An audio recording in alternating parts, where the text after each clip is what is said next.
الحمد للہ رب العالمین والصلاة والسلام على سید الانبیاء والمرسلین المخاطب بطہ و یاسین مولانا و سیدنا و شفیع ذنوبنا و حبیب قلوبنا و طبیب نفوسنا ابی القاسم محمد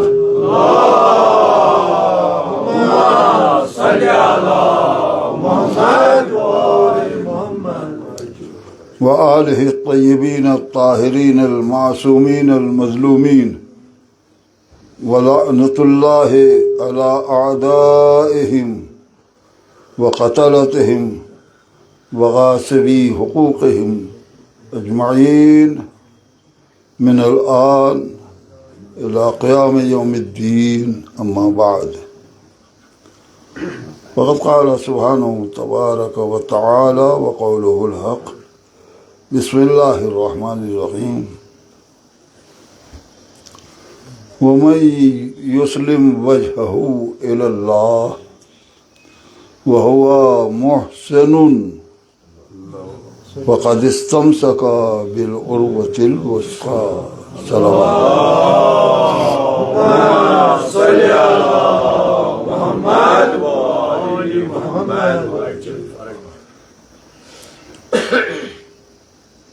ترجمہ جو رسم ہے کہ آیت پڑھ کے ترجمہ کیا جاتا ہے، تو ترجمہ یہ ہے کہ جو اپنے کو پورے طور پہ اللہ کے حوالے کرے، یسلم وجہہ الی اللہ وہو محسن، اور وہ اللہ والوں کے ساتھ احسان کرے، فقد استمسک بالعروۃ الوثقی، تو بس وہی عروۃ الوثقی سے متمسک ہے. یہ سے ترجمہ ہوا. اب عروۃ الوثقی ہے کیا چیز جس سے تمسک کرنا ہے؟ تو ہمارے اور آپ کے چھٹے امام جعفر صادق علیہ السلام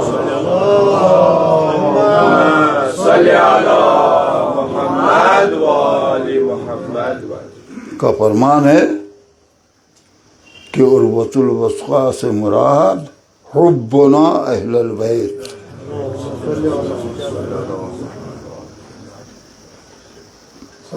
عروۃ الوثقی سے مراد ہم اہل بیت کی محبت ہے. تو اب دوسرے لفظوں میں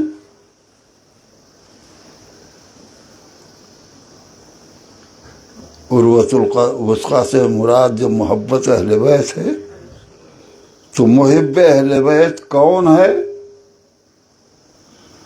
جو اپنے کو اللہ کے حوالے کرے اور اللہ والوں کے ساتھ احسان کرے. نہیں متوجہ ہوئے؟ ہم اپنے جذبات سے، ہر ایک اپنی فکر اور اپنے جذبے کے اعتبار سے یہ اعلان کر رہا ہے کہ یہ محبت اسے کہتے ہیں، محبت اہل بیت اس کا نام ہے، محبت اس کا نام ہے نا. لیکن عزیز و صاحبان عقل، صاحبان فکر، سوچنے کی بات ہے کہ ہمیں اور آپ کو حق ہے کہ ہم طے کریں کہ محبت اہل بیت کس سے کہتے ہیں، کیا ہے محبت اہل بیت. عقل و ایمان کا تقاضا یہ ہے کہ وہ طے کرے کہ محبت اہل بیت کیا چیز ہے، کیا ہے محبت اہل بیت. جس نے محبت اہل بیت کو اپنے دین کی قیمت بنایا ہے، اسی کو حق ہے کہ طے کرے کہ محبت اہل بیت ہے کیا. صلوات پڑھیے.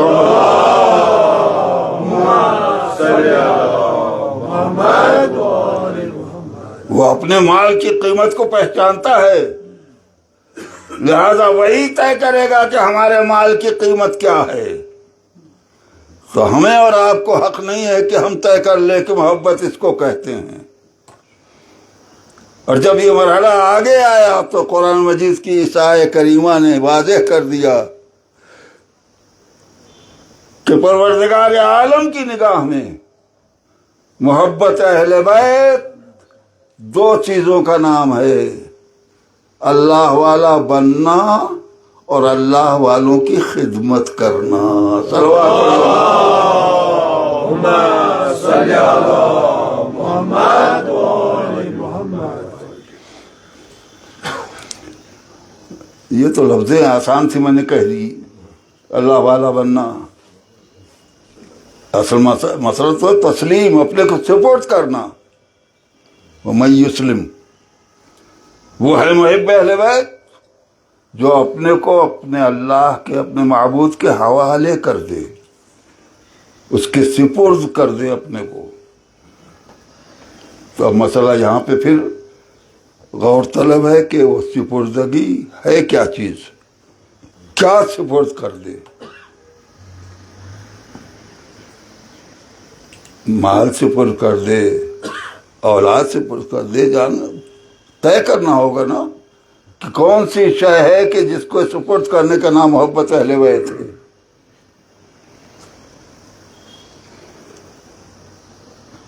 تو اتنی وسعت ہے اس میں کہ اس کا احاطہ میرے بس میں نہیں ہے کہ محبت اہل بیت یعنی سپردگی کا مفہوم کیا کیا ہے، اس کون کون سی چیز سپردگی میں ہے، اس کا احاطہ میرے بس میں نہیں ہے. لیکن جب میں نے چھیڑی ہے بات تو ذہنوں کو قریب کرنے کے لیے مفہوم سے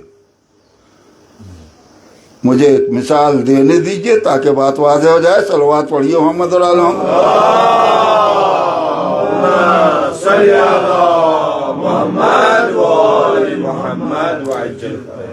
سپردگی کے مفہوم کو اگر واضح کیا جا سکتا ہے تو دو لفظیں ہیں میرے پاس.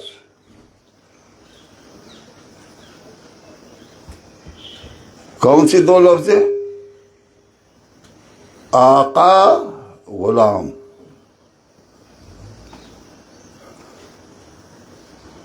غلام کس کو کہتے ہیں؟ جو اپنے کو پورے طور پر آقا کے حوالے کر دے. اس سے زیادہ کوئی میرے سامنے محسوس مثال نہیں ہے کہ میں پیش کر سکوں. غلام نے اپنے کو اپنے آقا کے حوالے کر دیا تو کیا مطلب ہے؟ اب اگر اپنے کو سپرد کر دیا ہے، آقا کے حوالے کر دیا اپنے کو، تو کیا اب غلام کے پاس دو ہاتھ نہیں رہ گئے؟ کیا اس غلام کے پاس دو پاؤں نہیں ہیں؟ کیا اس غلام کے پاس دو آنکھیں نہیں رہ گئی؟ سب دے دیا تو اب کچھ اس کے پاس نہیں ہے. کیا اس کے پہلو میں دل نہیں ہے غلام کے؟ اور کیا غلام کے دل میں خواہشیں نہیں ہیں جو انسانی فطرت ہے؟ کیا یہ چاہیے، یہ چاہیے، یہ چاہیے، یہ کرو، یہ کرو، اور یہ سب کچھ ہے نا. تو سپردگی کا، غلامی کا قانون شرعی یہ بتائے گا کہ ہاتھ غلام کے ہیں، مگر سپردگی کا قانون کہتا ہے کہ وہیں اٹھے جہاں آقا کی مرضی ہو. پاؤں غلام کے ہیں مگر چلیں اسی طرح جدھر آقا کی مرضی ہو. نگاہیں غلام کی ہیں مگر دیکھیں اسی طرح جدھر آقا کی مرضی ہو. پھیلانے کی ضرورت نہیں ہے، مفہوم کو ذہن میں اتارنے کے لیے میں نے وضاحت کی ہے. تو میرے عزیزو، آخری فقرہ اس سلسلے کا کہ غلام کے پہلو میں دل بھی ہے، دل میں خواہشیں بھی ہیں، مگر سپردگی کا قانون کہتا ہے وہ نہ کرو جو دل چاہے، وہ کرو جو آقا چاہے. صلوات پڑھیے.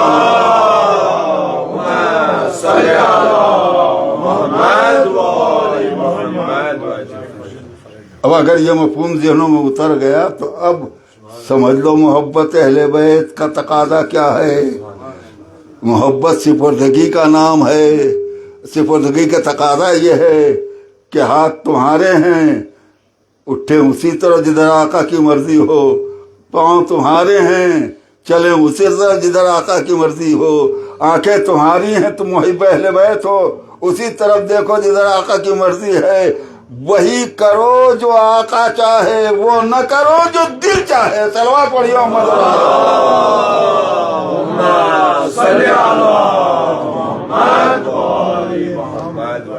یہ بہت بڑی سخت منزل ہے محبت کی آزمائش کے لیے، آسان نہیں ہے. وہ نہ کرو جو دل چاہے. ٹھیک ہے، محب اہل بیت ہیں، ہم برے کام نہیں کریں گے، برائیوں سے اپنے کو بچائیں گے. لیکن کوئی اگر اچھا کام ہے ہمارے پیش نظر، ہمارا دل چاہتا ہے کہ یہ کام بہت اچھا ہے، کرنا چاہیے،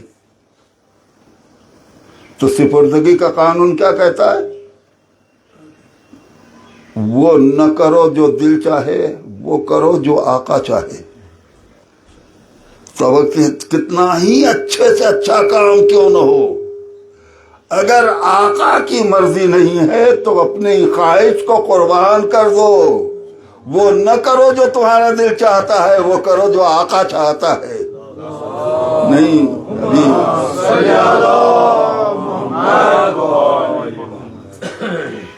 نہیں سمجھ میں آئی بات تو میں اور واضح کیے دیتا ہوں.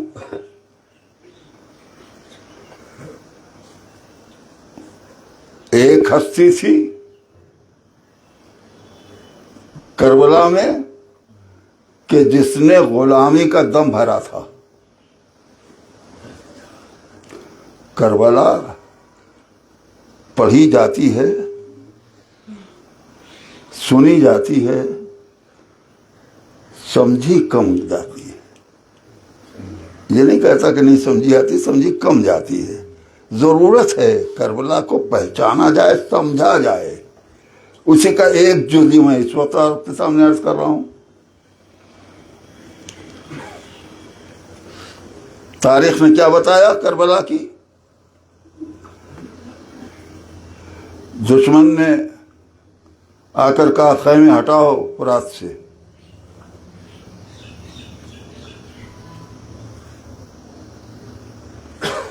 سرکار وفا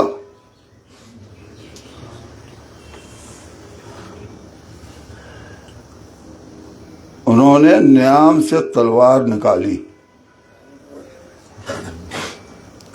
اور جھک کے زمین پر ایک نشان کھینچا،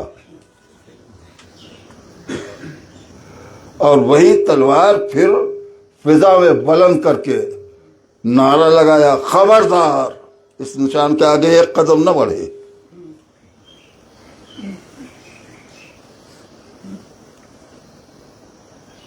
کتنی اونچی خواہش ہے، سن لو، یہ بتانا چاہتا ہوں میں. خبردار ایک قدم آگے نہ بڑھے.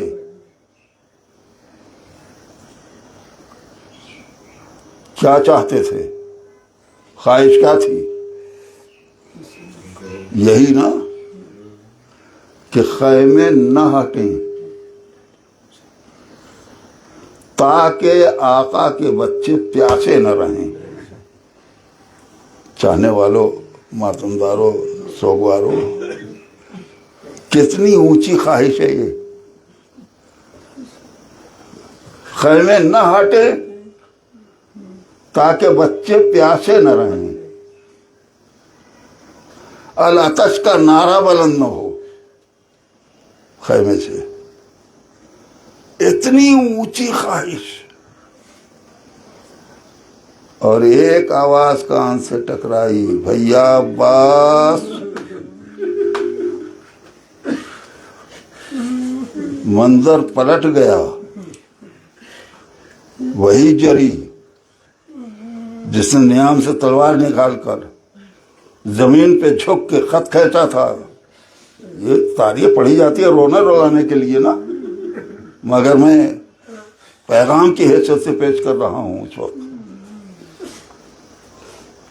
وہی جری جس نے تلوار نکال کے زمین پہ جھک کے نشان کھینچا تھا، اسی تلوار کو فضا میں بلند کر نعرہ لگایا تھا خبردار، اور ایک آواز کان سے ٹکرائی، بھیا عباس۔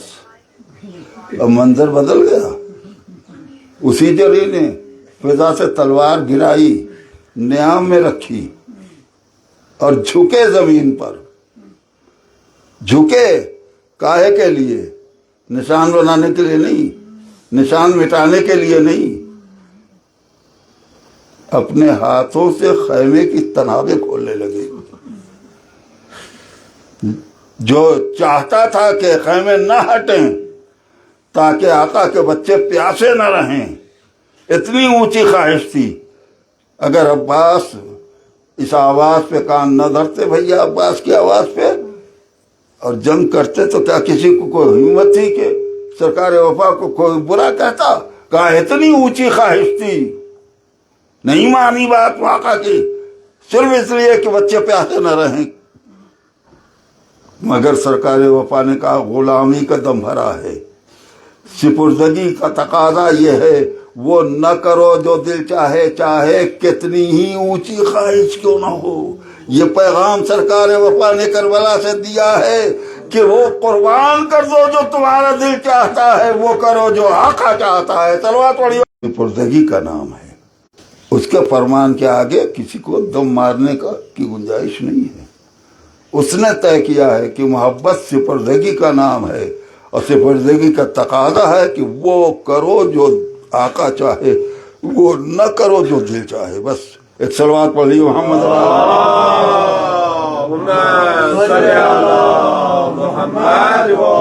محمد وعجل فرجہ۔ اور اس کے بعد موضوع یہی تو خود مستقل ہے سلسلہ، کیوں دنیا نعرہ بلند کر رہی ہے مٹاؤ غلامی کو؟ وہ سب اب چھیڑوں گا تو بہت وقت لگ جائے گا۔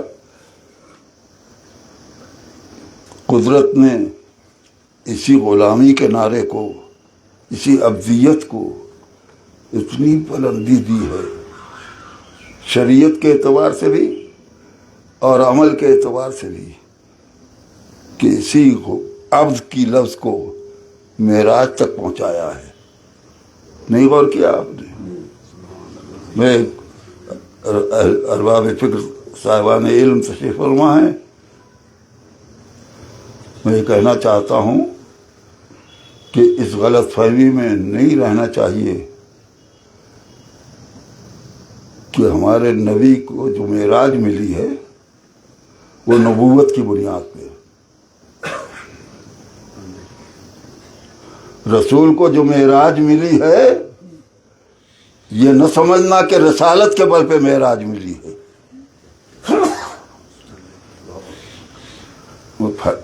مضمون پھیلے نہیں، میں اس کا خلاصہ نچوڑ عرض کر کے آگے بڑھنا چاہتا ہوں۔ نبوت کو معراج نہیں ملی ہے، رسالت کو معراج نہیں ملی ہے۔ اگر نبوت کو معراج ملتی تو بتاؤ کتنے نبی ہیں تمہارے؟ 1,24,000 نا؟ تو اگر نبوت کے بل پہ معراج ہوتی تو 1,24,000 معراج ہوتی، اگر رسالت کے بل پہ معراج ہوتی تو کم سے کم 313 معراج ہوتی۔ تب یہ نبوت کے بل پہ نہیں ہے معراج۔ اور میں اس لیے زور دے رہا ہوں کہ خود اس نے یہ نہیں کہا کہ سبحان الذی اسریٰ بنبیہ،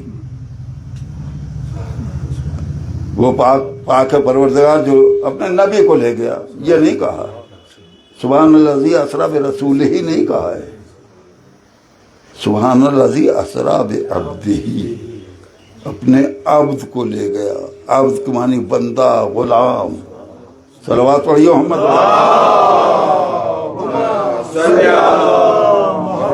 محمد و آل محمد وعجل فرجهم جس کے لیے دنیا نعرہ لگا رہی ہے مٹاؤ، قدرت اسی کو معراج عطا کر رہی ہے، اسی ابدیت کو، اسی بندگی کو۔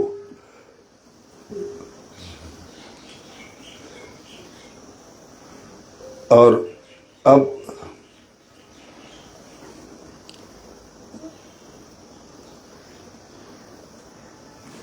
میں دوسرے لفظ کی اشارہ تھوڑی سی کر دوں تاکہ مجلس مکمل ہو جائے، وقت زیادہ نہ گزرنے پائے۔ صلوات پڑھی محمد اور آل محمد، کیونکہ صلی علی محمد و آل محمد۔ اہل فکر اور صاحبان معرفت میری گفتگو کو غور سے سن رہے ہیں، تو ایک پیغام میں نے پہنچایا ہے سپردگی کا، تو دوسرا پیغام بھی اس کی تھوڑی سی شرح کر دوں کہ اس آیت کی تلاوت کا کچھ حق ادا ہو جائے۔ محبت اہل بیت کی نشانی سپردگی اور اللہ والوں کے ساتھ احسان۔ میرے عزیزو، محبت کا دم بھرنے والوں سنو،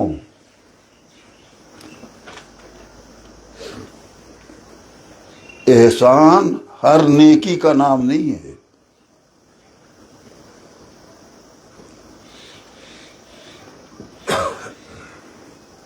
میں نے لفظ کہی تھی اللہ والوں کے ساتھ کی خدمت، ہر خدمت احسان نہیں ہے۔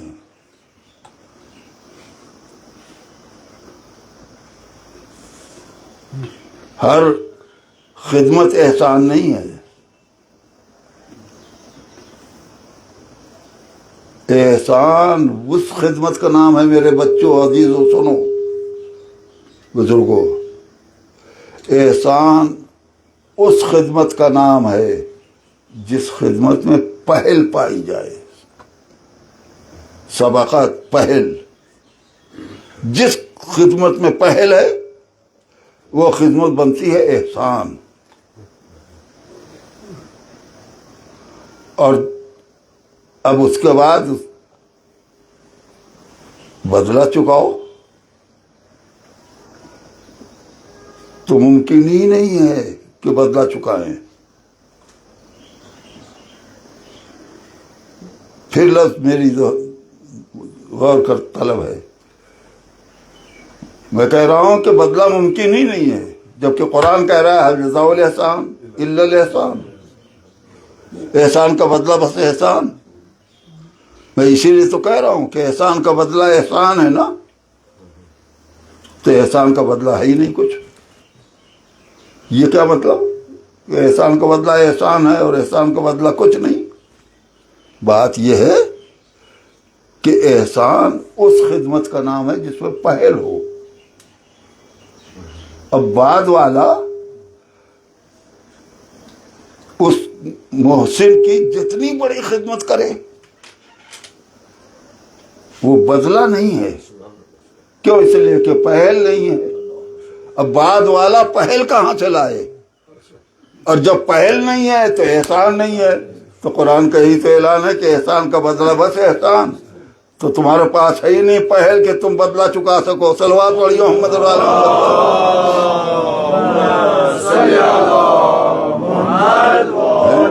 نہیں، اور کیا آپ نے کیا پیغام ہے محبت اہل بیت کی معرفت کے ذریعے سے؟ اگر فکر کر لے بچے ہمارے تو بڑی سے بڑی ماں باپ کی خدمت کرنے کے بعد بھی اکڑیں گے نہیں۔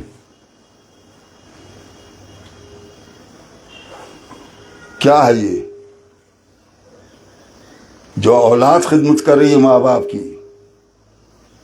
ارے انہوں نے اپنی حیثیت کے اعتبار سے معمولی کپڑے پہنائے تھے، معمولی غذا دی تھی۔ آج ہم کو اللہ نے دیا ہے سب کچھ، ہم اچھے سے اچھی غذا دے رہے ہیں، ماں باپ کو اچھے سے اچھا کپڑا دے رہے ہیں، اچھے سے اچھی خدمت کر رہے ہیں، خدمت گزار لگائے ہوئے ہیں، مگر بدلہ نہیں. کیوں؟ پھر ہے کیا اگر بدلہ نہیں ہے تو؟ ہماری خدمت جو ہم کر رہے ہیں ماں باپ کی وہ بدلہ نہیں ہے تو ہے کیا؟ کا بدلہ نہیں ہے، شکر گزاری ہے. میری ایک ایک بات میں فکر چاہیے. اب ہم جو کر رہے ہیں خدمت اپنے ماں باپ کی، بڑی سے بڑی خدمت کریں، بدلے کا تصور نہ رہے، شکر گزاری ہے. دو ہی خانے ہیں نیکیوں کے. بس میں کہا کرتا ہوں کہ نیکیوں کے اسلام میں دو ہی خانے ہیں، ایک احسان، ایک شکریہ. یا نیکی احسان کے خانے میں جائے گی یا شکریہ کے خانے میں. کوئی تیسرا خانہ نیکی کا نہیں ہے. برائیوں کے سینکڑوں خانے ہیں، ہمیں ان سے غرض ہی کیا ہے جتنے بھی ہوں. مگر ہم وہی پہ اہل بیت ہیں نا، تو ہمارے لیے نیکیوں کے دو ہی خانے ہیں، یا احسان یا شکریہ. شکریہ ہے، ہماری خدمت احسان نہیں ہے. ماں باپ کی خدمت احسان ہے، ہماری خدمت شکر گزاری ہے. کیوں؟ اس لیے کہ آپ نے مزدور رکھا، مزدوری طے تھی، اس نے کام کیا، خدمت کی، آپ نے مزدوری چکائی، انعام بھی دے دیا کچھ. مگر آپ سے برادری نے یہ نہیں کہا کہ تم نے شکریہ کیوں نہیں ادا کیا مزدور کا. لیکن اگر کسی نے ہماری خدمت کی اور ہم اس لائق نہیں تھے کہ مزدوری دے سکیں، تو اب پورا سماج، پوری برادری، ایک ایک شخص کہے گا کہ مجبور تھے، ٹھیک ہے نہیں دے سکے، لیکن کیا شکریہ سے بھی گئے گزرے ہو؟ نہیں غور کیا آپ نے؟ مجبوری میں شکریہ چاہیے، انسانیت کا تقاضا ہے. اس نے خدمت کی ہے، تم بدلہ نہیں دے سکتے تو شکر گزار بن جاؤ. تو اب یہی تو مسئلہ ہے. ماں باپ نے چھوٹی بڑی جتنی بھی خدمت کی، ہر خدمت میں پہل ہے، ہر خدمت احسان ہے. تمہارے پاس پہل ملی نہیں، لہذا تم بڑے سے بڑی خدمت کرو، بدلہ نہ سمجھنا، شکریہ سمجھنا. صلوات پڑھیے محمد اور آل محمد.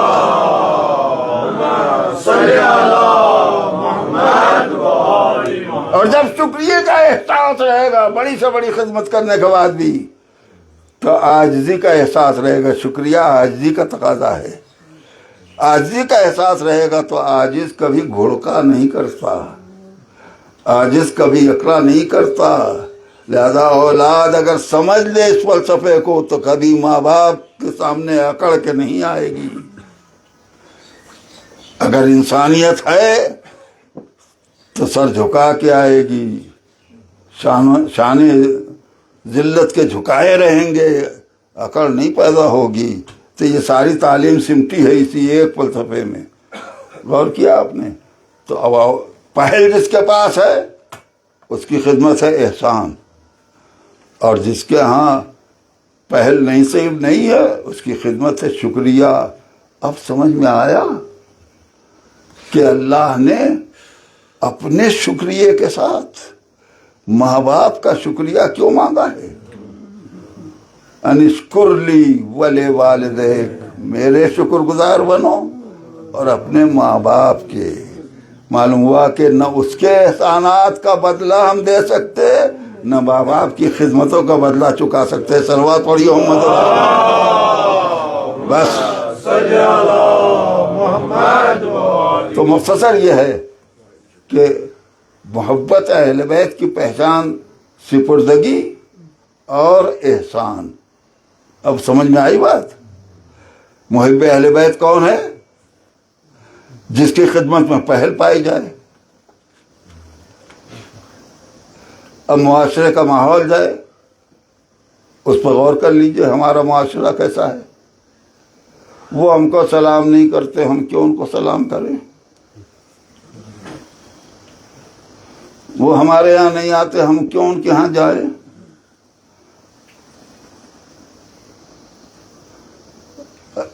اب گنانے کی ضرورت نہیں، سب کچھ آپ کے سامنے ہے، اشارہ کافی ہے. بھاری بھرکم لفظیہ ہے. وہ ہمارے باپ کے جنازے میں نہیں آئے, ہم کیوں ان کے جنازے میں جائیں؟ ہے کہ نہیں یہ ماحول فطرت؟ اب اس کا جواب کیا ہے معاشرے کی اصلاح کے لیے؟ اگر تمہارے باپ کے جنازے میں وہ آئے تھے تو ان کے جنازے میں جانا تمہاری انسانیت کی دلیل ہے, اور وہ نہ آئے ہوں اور تم چلے جاؤ تو محبت اہل بیت کی پہچان ہے. اس لیے کہ محبت کا تقاضا ہے پہل کرنا. صلوات پڑھیے محمد.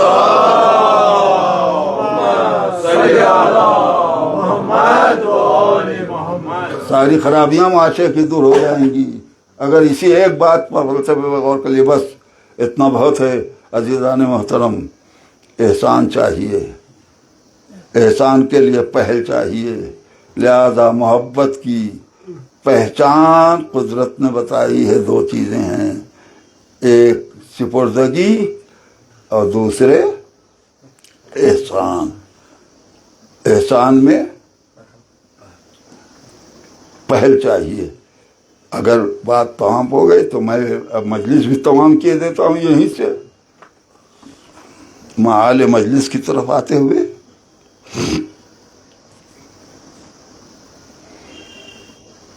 ذکر آ گیا تھا اس سپردگی کے پیغام کے لیے سرکار وفا جناب ابوالفضل عباس کا.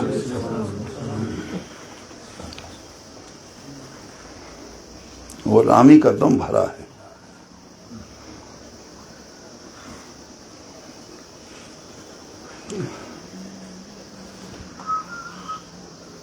ارباب معرفت, چلیے ایام اعزاں میں ہم گریہ کرتے ہیں, روتے ہیں, لیکن کربلا پہچاننے جائے اس کے اعتبار سے میں مصائب کے بھی اس پہلو کو عرض کر دوں کہ مظلوم کربلا نے جتنی نوحہ خوانی کی ہے, ایک ایک کو غور کیجیے. اور مختصر طور پر یہ ہے کہ اپنے اصحاب باوفا کی وفاداری کا نوحہ پڑھا ہے امام نے.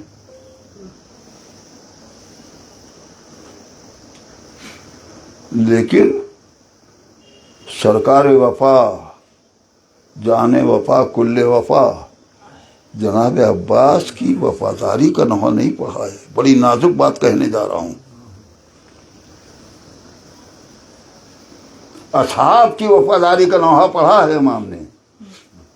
واللہ ما وجدت اصحابا اوفا من اصحابی. خدا کی قسم جیسے وفادار ساتھی مجھے ملے کسی کو نہیں ملے. وفا کی شان کیا تھی ان کی, وہ بھی اشارہ کر دوں رونے کے لیے کہ جب کربلا کی جنگ کا آغاز ہوا ہے, پہلا حملہ جس کو کہتے ہیں, مقاتل نے لکھا ہے کہ پہلے حملے میں مظلوم کربلا کے 40 سے 50 تک کی روایت کہ 50 ساتھی ایک ساتھ شہید ہو گئے.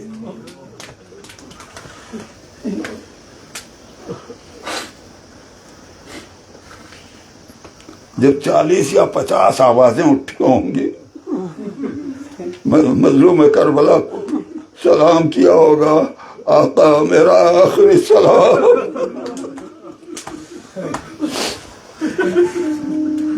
کیا حال ہوا ہوگا؟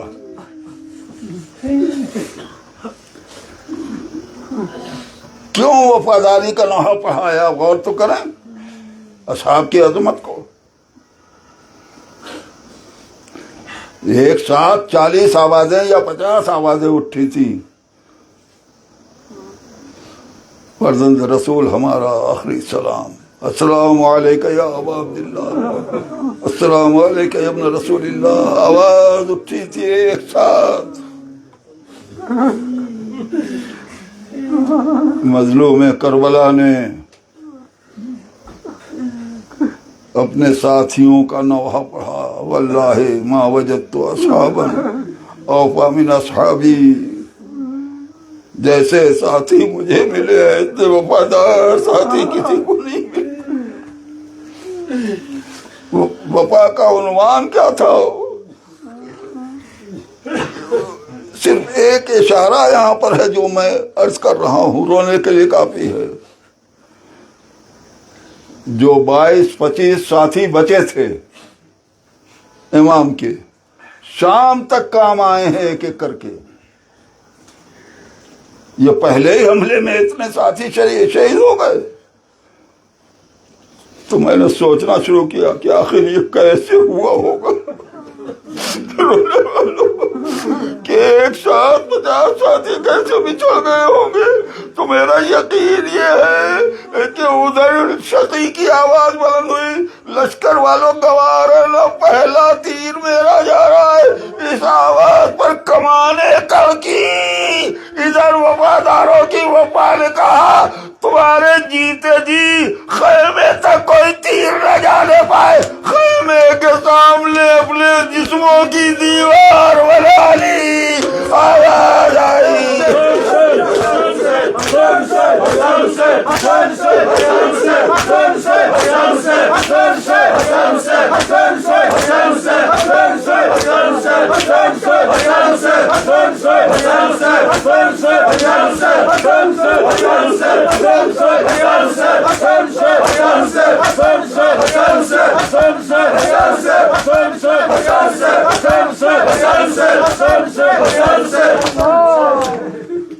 آواز۔ لیکن ابھی چلیے آپ سمجھے کہ میں ختم کر دی، میں نے گریا تو ہو گیا، لیکن مجھے تو بتانا یہ ہے کہ اصحاب کی وفاداری کا نوحہ پڑھا ہے، لیکن سرکار وفا کی جناب عباس کی وفاداری کا نوحہ نہیں پڑھا ہے۔ اگرچہ اصحاب کی وفا خود سرکار وفا کی وفاداری کی دلیل ہے، جس کا لشکر ایسا وفادار ہے پھر اس کا سردار کتنا وفا کا مرکز ہوگا۔ مگر مظلوم کربلا کی زبان پر نوحے میں وفا کا ذکر نہیں آنے پایا، بڑی نازک بات ہے، اور وہ یہ کہ مظلوم کربلا نے جب نوحہ پڑھا ہے سرکار وفا کی لاش پہ تو کیا کہا؟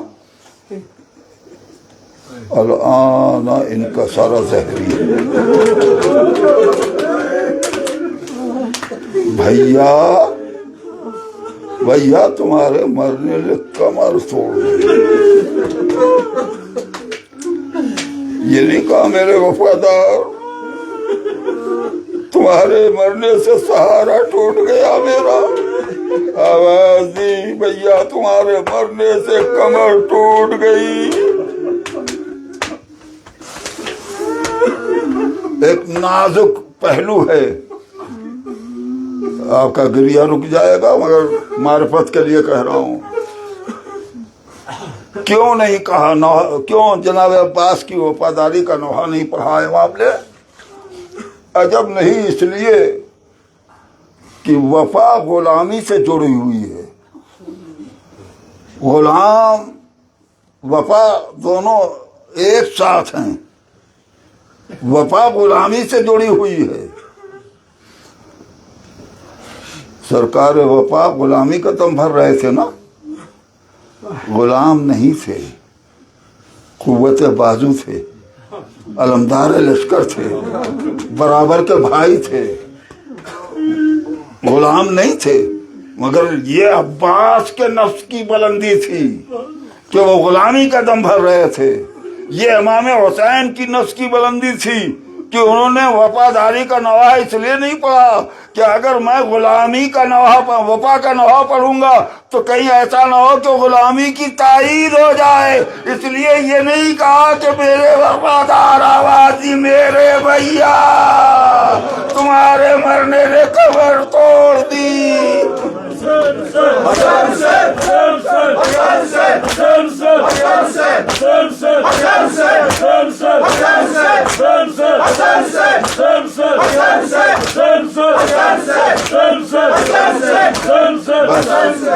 ہو گئی مجلس.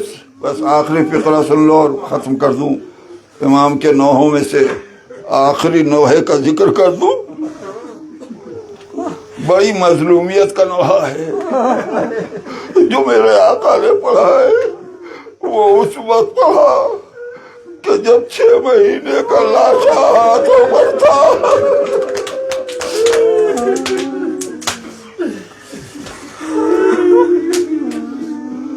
اب تک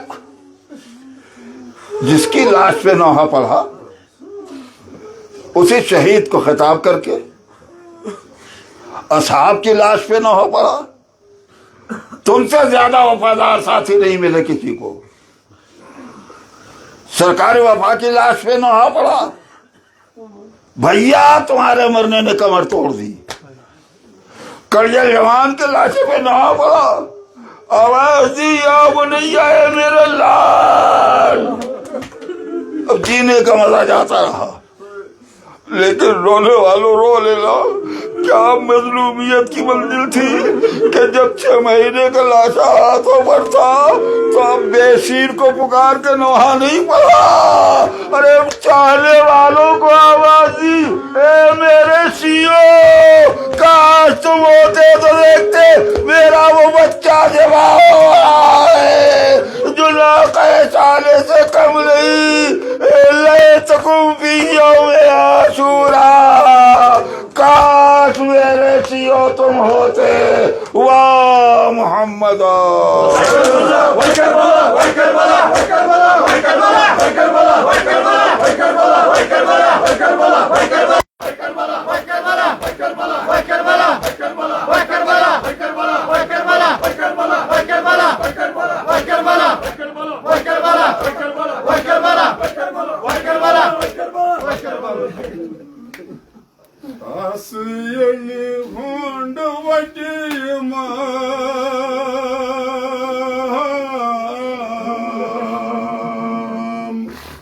بڑی سچے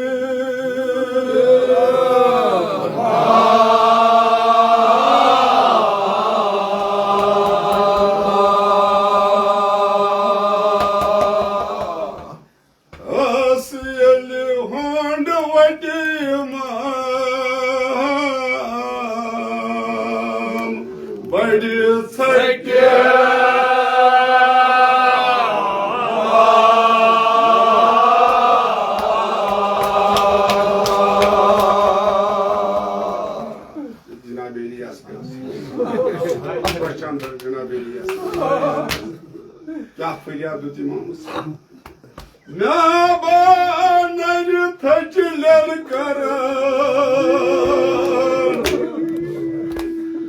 یمن شہیدن یم کے مجھے سہرہ کربلا کو دعا فریاد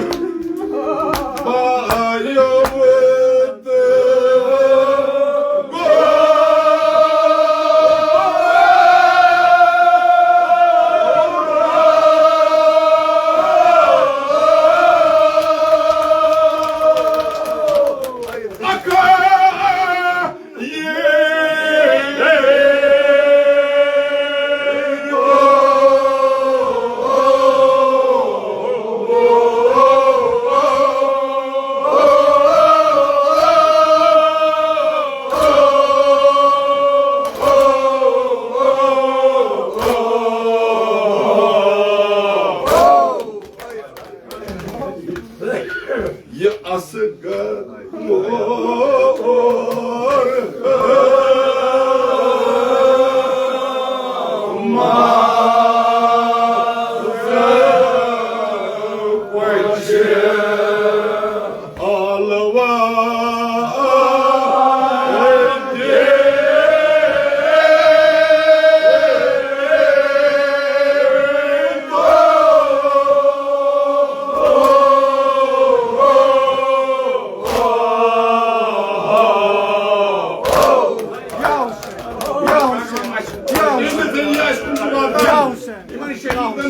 امام حسین علیہ کرام پنن کیا چھُ دِوان فریاد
ساری شہید نالو کران اما اے ازادارانی حسین وان دپان پھیور جناب سیدی شہداء صاحب کلام ونان دپان روح کرن فراتس کن ون یہ فریاد جتن الگ یہ فریاد جتن الگ کیا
تمام سن کیا مضمون کربلاس کیا کرو اب کربلا تو وچو امام پانے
اللهم ارزقنا توفيق الطاعة وبعد المعصية وصدق النية وعرفان الحرمة اللهم ارزقنا زيارة الحسين اللهم ارزقنا شفاعة الحسين اللهم انصر جيوش المسلمين اللهم ارفع راية الإسلام اللهم احفظ علماء الدين والمشاهد المقدسة اللهم اقض حوائجنا حوائج الحاضرين والملتمسين لمحمد وآلہ الطاہرین. ایک بار سورہ حمد 3 بار سورہ اخلاص کی تلاوت فرما کر شہید مرحوم ابھی جو غم تازہ ہے ان کی روح کو اور دیگر شہداء اسلام کی روح کو ہدیہ کریں. بسم اللہ.